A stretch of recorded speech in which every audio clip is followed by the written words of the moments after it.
We are in New York. I recently quit my job. I just feel like I need something new. There's just something about capitalism that makes you just feel so stressed out if you're just not making money. You gotta pay your rent, save up for the future. Can't even afford French fry in this economy. I'm sure a lot of you guys have been stressed out about finances as well, especially because the holiday season is all about buying things for your family and friends. Low-key, mentally, I feel like I'm at a very low point. I'm worried about my finances. I have literally no career prospects. YouTube has been not going as well as I wanted to. I always thought I would never be someone who is jealous of other people. I wanted to be the person that was just happy with wherever I was, no matter where I was in life. Having a lot of thoughts of, oh, what if I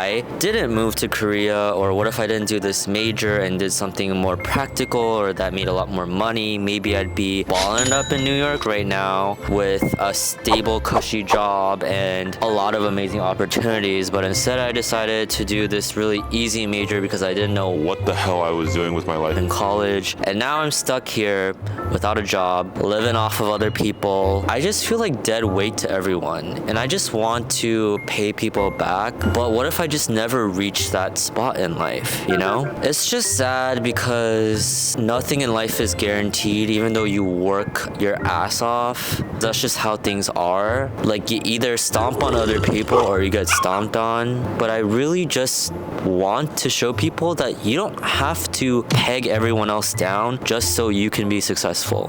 But I don't know, I'm starting to question, must you become a horrible person if you want to become a successful person? I really hope finding the answer to that is a fat no. Sorry for that little rant. I'm gonna try a lot harder, and we will continue on with the rest of Vlogmas. So, environment matters. Your surroundings affect you more than you think. Sometimes you need to add or subtract something to make your life better. Maybe it's quitting your job, moving to a completely new place, or even putting some potted plants in your room. If you're feeling stuck, claustrophobic, or defeated, maybe it's time to try changing something in your environment. We got a taco, and we're gonna eat it near the water. There's so many cute dogs too. They're so small. It's not you, it's society. I thought something was wrong with me for the longest time. I'd try on clothes from popular brands, set my career goals for what I thought everyone else would respect, and did hobbies that looked good on my resume. But nothing was a cozy fit, and I felt out of place. From there, it's easy to spiral and think, maybe I'm not meant to be fashionable, successful, or happy. But I realized I only had these thoughts because I was judging myself by society's standards. The way society sees things is always changing. 10 years ago, you'd be burned at the stake if people found out you listened to K-pop. But now, you'd better think twice before you say you don't like new jeans. Why should we judge ourselves on a standard that's as trustworthy as Shein? But how do you know if your thoughts are really your own? One thing I noticed was whenever I watched something, I wouldn't have an opinion about it until I saw the comments and went along with whatever people said without thinking about my opinion first. It was a huge sign that I cared more about fitting in with the popular opinion than being true to myself. There's nothing wrong with having a hot take as long as you go about it in a way that doesn't hurt others. But don't hate yourself if you look a little funny in the same pants as a Vogue catalog model. I don't have data because I'm too cheap, so I've just been getting lost every time I have to see someone.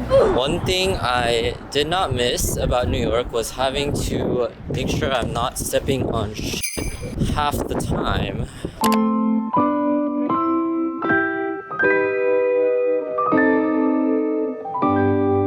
Oh no, it fell. The struggles of influencer life. You'll never be the way you see other people. As a normal, insecure human being, I compare myself a lot. It won't look as good if I did that. And that's true. No matter how hard you try, you'll never be like anyone else, cause they're them and you're you. And while that realization may suck to think about, at the same time, no one will ever think the way you do, talk the way you talk, or create the way you create. And while you may think that what you're doing is absolutely cringy and will never be appreciated or loved by anyone, just know that there's probably someone out there who thinks the same way about themselves, and someone would love to smile the way you smile or do the things you do the way that you do them. Love yourself. I asked this question to Kaylee earlier, but she didn't give a good answer. How do you feel about dating who has the same name as a sibling or close family member? I gave a good answer. I said that did not apply to me. See, speechless. I have nothing to say. So rude. All the time. This is our friendship. The thing is, we don't know what that is. You literally just ordered it and you said that you knew what it was. Plot twist, there's actually 48 hours in a day. My mom used to tell me this all the time, but I never really understood what she meant until now. We all have the same amount of hours in a day, and time management is the hardest ongoing process to figure out. But how do we go about our day more efficiently? It's all about balancing the type of tasks with how much energy or capability you have at that moment. While you might not be able to bust out your laptop and finish your 65-page thesis in the middle of your daily bus ride to school, instead of just using that time to mindlessly scroll through TikTok, maybe you can plan your daily to-do list. Finally respond to your friends who you've been ghosting for the past week, or even checking out of your Amazon Prime cart. When you have these small little tasks in the back of your mind, they can stop you from doing the big, important jobs that are a little more time sensitive.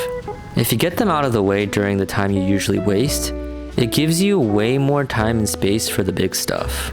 I'm not saying to overwork yourself. Thinking about using every single brain cell you have 24/7 is exhausting.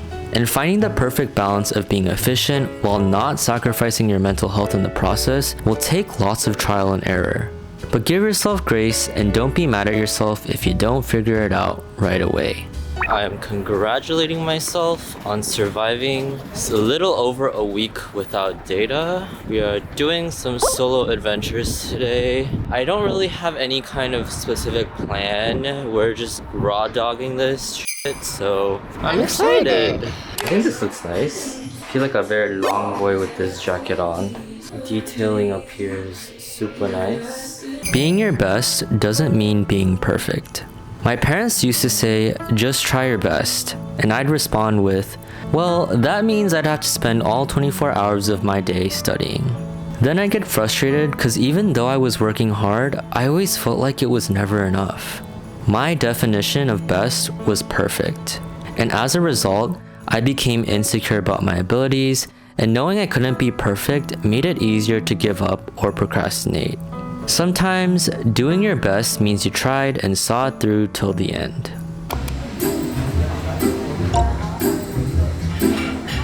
The longer you wait, the harder it'll be to fix the problem.